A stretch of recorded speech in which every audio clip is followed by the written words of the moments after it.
Hello guys, எல்லாரும் வந்துட்டீங்கல்ல. என்னப்பா கமல் சார் மாயாவியே ரோஸ் பண்ணிட்டாராமே. நிக்சன் எவிக்ட் ஆனாரா இல்லையா, வேற என்னென்னலாம் இன்ட்ரெஸ்டிங்காக இன்னைக்கு எபிசோட நடந்துச்சு அப்படிங்கிறத இன்னைக்கான வீடியோக்குள்ள போய் பார்த்துடலாம். அதுக்கு முன்னாடி யாரெல்லாம் நம்ம சேனலை சப்ஸ்கிரைப் பண்ணாம பார்த்துட்டு இருக்கீங்களோ டக்குன்னு போயிட்டு சப்ஸ்கிரைப் பண்ணிட்டு வந்துருங்க. லைக் பட்டனையும் அப்படியே தட்டி விட்டுருங்க. வாங்க இன்னைக்கான வீடியோக்குள்ள போயிடலாம். ஓப்பனிங்கே நம்ம பூர்ணிமா ஒரு வாரம் ஹாப்பியாக இருந்தேன், மறுபடியும் முதல்ல இருந்தா அப்படின்னு சொல்லிட்டு கமல் சார் கிட்ட கேமரா மூலியமாக பேசிக்கிட்டு இருந்தாங்க.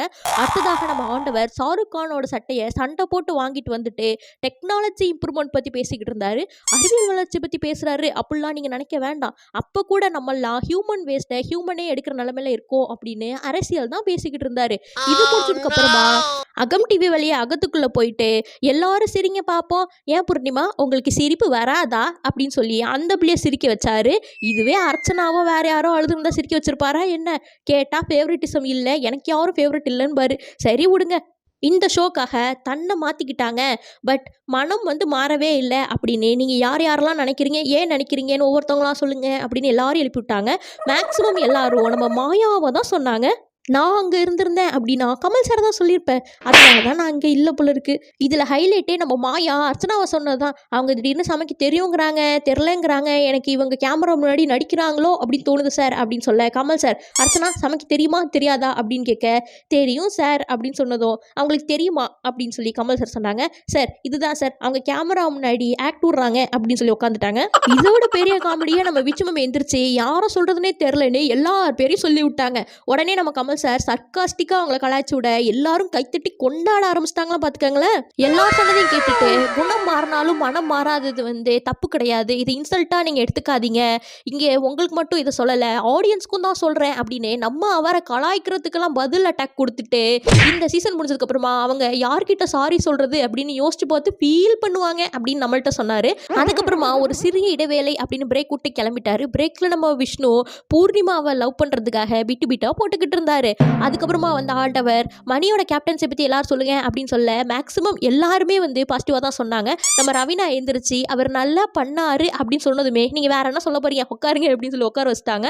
விஷ்ணு அண்ட் பூர்ணிமா நாங்கள் பண்ண தப்பா அவர் பண்ணலை அப்படின்னு சொல்லி சொல்லும்போது கரெக்ட், நான் முன்னாடி ஒரு தப்பு பண்ணேன், அந்த சிறு சிறு தப்பெல்லாம் கரெக்ட் பண்ணிட்டு இப்போ நான் அதை ரீரிலீஸ் பண்ணேன் ஒரு படத்தை அப்படின்னு சொல்லி ஆளை அவனுக்கு ஃப்ரீ ப்ரமோஷன் பண்ணிட்டு இருந்தாரு. அது சரித்திர ஹிட்டாமா. லாஸ்ட்டாக மணிக்கிட்டே நீங்கள் என்ன நினைக்கிறீங்க அப்படின்னு கேட்க எனக்கு தெரில சார் அப்படின்னு சொன்னதும் செல்ஃப் எவாலுவேஷன் எப்பயுமே பண்ணணும் அப்படின்னு சொல்லிட்டு அர்ச்சனா அண்ட் விஜய் நீங்கள் டிக்கெட்டு பின்னால் இல்லை கலந்துக்க முடியாத பற்றி என்ன நினைக்கிறீங்க அப்படின்னு ரெண்டு பேர்கிட்ட கேட்க ரஸ்க் எடுக்கிறதுலாம் எங்களுக்கு ரிஸ்க் சாப்பிட்ற மாதிரி சார் அப்படின்னு ரெண்டு பேரும் பாசிட்டிவாக நாங்கள் ஃபைட் பண்ணி ஜெயிச்சுக்கிறோம் அப்படின்னு சொன்னாங்க. இதுக்கப்புறமா நம்ம ஆண்டவர் பிரேக் விட்டுட்டு திரும்பி கிளம்பிட்டாரு. இதுக்கப்புறமா ஸ்டோர் ரூமில் கொஞ்சம் ஜாமான் வச்சுருக்கிறேன் அப்படின்னு ஸ்டோர் ரூமில் லக்கி ட்ரா மாதிரி ஒரு பொருளை எடுத்துகிட்டு வர சொல்லிட்டு சுயநலம், அன்பு, வன்மம், அதிர்ஷ்டம், விடாமுயற்சி, சகிப்புத்தன்மை, திறமை இதெல்லாம் உங்களுக்கு எவ்வளோ இருக்குன்னு ஒவ்வொருத்தவங்களா உங்களையே நீங்கள் எவால்வேட் பண்ணுங்க அப்படின்னு சொல்லி சொன்னாங்க. ஃபஸ்ட்டே நம்ம அர்ச்சனாவை கேட்டாங்க. அவங்க அவங்கள பற்றி எக்ஸ்பிளைன் பண்ணிட்டு இருக்கும்போது அடுத்து பூர்ணிமா நீங்கள் இதை வேலிடேட் பண்ணுங்க அப்படின்னு சொன்னோன்னே பாவம் அந்த பிள்ளையே இப்போ தான் அடியாக வாங்கிட்டு உட்காந்துருக்குது, திரும்பி ஏன் இப்படி மாட்டி விட்றீங்க சார் அப்படிங்கிற மாதிரி இருந்தது நம்மளுக்கு. இந்த மாதிரி யார் யாருக்கு யாரெல்லாம் பிடிக்கும் எல்லாரையும் வேலிடேட் பண்ண சொன்னாங்க. வேலிடேட் பண்ணும்போது நடுவுலையே இந்த மாதிரி விமர்சனத்துக்கு விமர்சனம் பண்ணக்கூடாது, அதை மாட்டு ஸ்தானமா நினைச்சு விட்டுறணும், இருந்தாலும் அதை எப்படி உரமாக்கணும் அப்படின்னு நம்ம கத்துக்கணும் அப்படின்னு சொன்னாரு.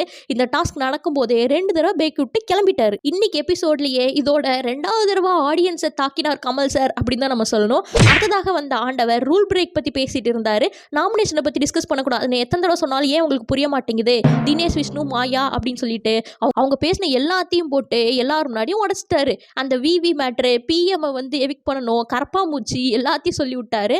இதுக்கப்புறமா காக்ரோச்னு யார் பட்டம் கொடுத்தா மாயா இது கரெக்டா அப்படிங்கிற மாதிரி கேட்க நம்ம மாயா அதுக்கு உடனே சார் அவன் என் ஃப்ரெண்டு சார் அப்படின்னு சொல்ல, ஏங்க என்னதான் இருந்தாலும் சக போட்டியாளரை கரப்பாம்பூச்சி அப்படின்னு நீங்கள் எப்படி சொல்லலாம், லாஸ்ட் வரைக்கும் உயிர் வாழ்கிற ஒரே ஜீவன் கரப்பாம்பூச்சி தான் அப்படின்னு சயின்ஸ் சொல்லுது, அப்போது இந்த டைட்டில் வின் பண்ண போகிறது அவன் தான் அப்படின்னு சொல்லிடலாமா? விக்ரம் இதுக்கெல்லாம் நீ எதிர்த்து கேள்வி கேட்கணும், இவ்வளோ சகிப்புத்தன்மை இருக்கவே கூடாது அப்படிங்கிற மாதிரி நம்ம விக்ரம்க்கு அட்வைஸ் பண்ணிக்கிட்டு இருந்தாரு. ஆனால் அவருக்கு என்ன புரிஞ்சிச்சுனே தெரில, சொல்கிறதுக்கெல்லாம் மண்டையா ஆட்டிக்கிட்டு இருந்தாரு. சார் நீங்கள் என்னதான் அட்வைஸ் பண்ணாலும் என் ஃப்ரெண்ட்ஸ் சொன்னால் எனக்கு ஒன்றுமே இல்லை அப்படின்னு திரும்பி அவங்க கூட தான் போய் ஜோடி சேர்ந்து சுத்த போகிறாரு. எதுக்கு உங்கள் அட்வைஸ்லாம் அவருக்கு வேஸ்ட் பண்ணிக்கிட்டு இருக்கீங்க? நம்ம கமல் சார் இன்னும் சொன்னாங்க, தப்பான இன்டென்ஸில் சொல்லலை அப்படின்னு. நானும் உங்களை வேறு ஜந்து பேர்லாம் வச்சு கூப்பிடவா? இது ரொம்ப தப்பான விஷயம். 15 பேர் ஒன்றா சேர்ந்து ஒருத்தனுக்கு பேர் வச்சிங்க அப்படின்னா அதுவே கடைசி வரைக்கும் விக்ரம் என்கிற கற்பாம்பூச்சின்னு பேராகவே மாறிடும். இதை புரிஞ்சுக்கோங்க விக்ரம் அப்படின்னு சொல்லிக்கிட்டு இருந்தாரு. பாரா, மாயாவை எதிர்த்து நியாயத்தை கேட்ட நாட்டாமை. ஓ, அது சரத்குமார் சார் படமோ? இல்லை, நியாயத்தை கேட்ட நாயகன் அப்படின்னு நம்ம கேப்ஷனே வச்சிடலாம் போல. யார் என்ன சொன்னாலும் எனக்கு சமாளிக்க தெரியணும் மாயா வந்து சப்பக்கட்டு கட்டிக்கிட்டு இருந்தாங்க. ஓ அப்படியா, சரி வேற யாரெல்லாம் பேர் வச்சிங்க அப்படின்னு கேட்க விஷ்ணு, பூர்ணிமா, நிக்சன், ரவீனா எல்லாரும் எந்திரிச்சிருந்தாங்க. எல்லாரையும் சேர்த்து கோத்து விட்டுருச்சு இந்த பைபிள்ல. நம்ம நிக்சன் அவர் பங்குக்கு சரி யார் வச்சாங்கன்னு தெரில, நாங்கெல்லாம் கூப்பிட ஆரம்பிச்சிட்டோம் அப்படின்னு சொல்ல, ஓ தானா வந்துருச்சா, எனக்கும் பேர் தானா வந்துருச்சு, நான் கண்ணு முழிச்சு பார்த்தேன், கமல்ஹாசன் எல்லாரும் கூப்பிட ஆரம்பிச்சிட்டாங்க அப்படின்னு பங்கமா காலாச்சு விட்டாரு. இதுக்கப்புறமா மகாபாரதத்தை பற்றி பேசிட்டு அடுத்த வாரம் பார்க்கலாம் அப்படின்னு சொல்லிட்டு எந்திரிக்க நோ எவிக்ஷனா அப்படின்னு நம்ம கண்டஸ்டன்ட் மூஞ்செல்லாம் செம்ம ஹாப்பி. எனக்கு ரொம்ப வருத்தம்ப்பா, எனக்கு ரொம்ப வருத்தம். பின்ன இந்த வாரம் டபுள் எக்ஸன் இருக்கு, நிக்சன் போகிறான் அப்படிலாம் சொல்லி ஆசை காட்டி மோசம் பண்ணிட்டாங்க. இது முடிஞ்சதுக்கப்புறமா நம்ம கமல் சார் என்ன தான் சொன்னாலும் அது காதலே வாங்காத விக்ரம் மாயா கேங் கிட்ட போயிட்டு திரும்பவும் பேசிக்கிட்டு இருந்தாரு.